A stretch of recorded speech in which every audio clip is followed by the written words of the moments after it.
Chilli মাছ চচ্চড়ি করবো। এখানে মরিচের গুঁড়া রয়েছে, পেঁয়াজ, তারপরে বাটা মরিচ, হলুদ, ধনিয়ার গুঁড়া, তারপরে আদা রসুন বাটা, মাছ এবং লবণ দিয়ে আমি পেঁয়াজটা মাখাই নিছি আগে। এখন আমি মাখিয়ে নেব তেল দিয়ে, সয়াবিন তেল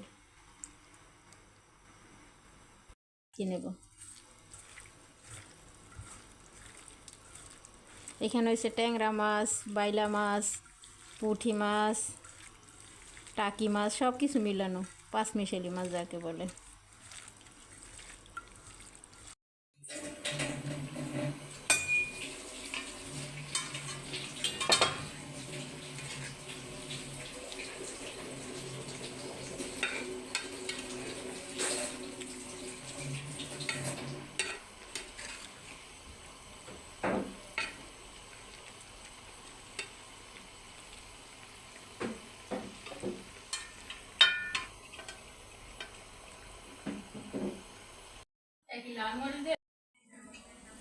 এবার আমি মাছের ভিতরে পাট শাক দেব, গুঁড়া মাছের ভিতরে।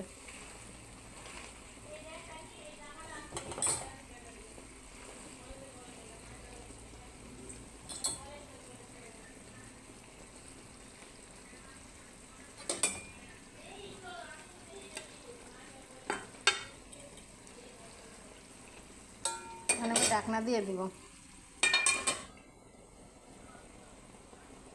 রান্না হয়ে গেল আমার পাট শাক দিয়ে ছোটো মাছের চচ্চড়ি।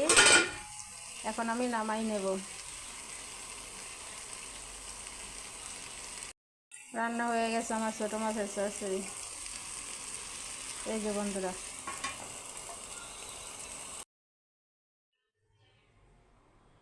হয়ে গেছে আমার ছোটো মাছের চচ্চড়ি পাট শাক দিয়ে। বন্ধুরা দেখেন কেমন লাগছে, আমার দ্বারা খুব ভালোই লাগতেছে কালারটা।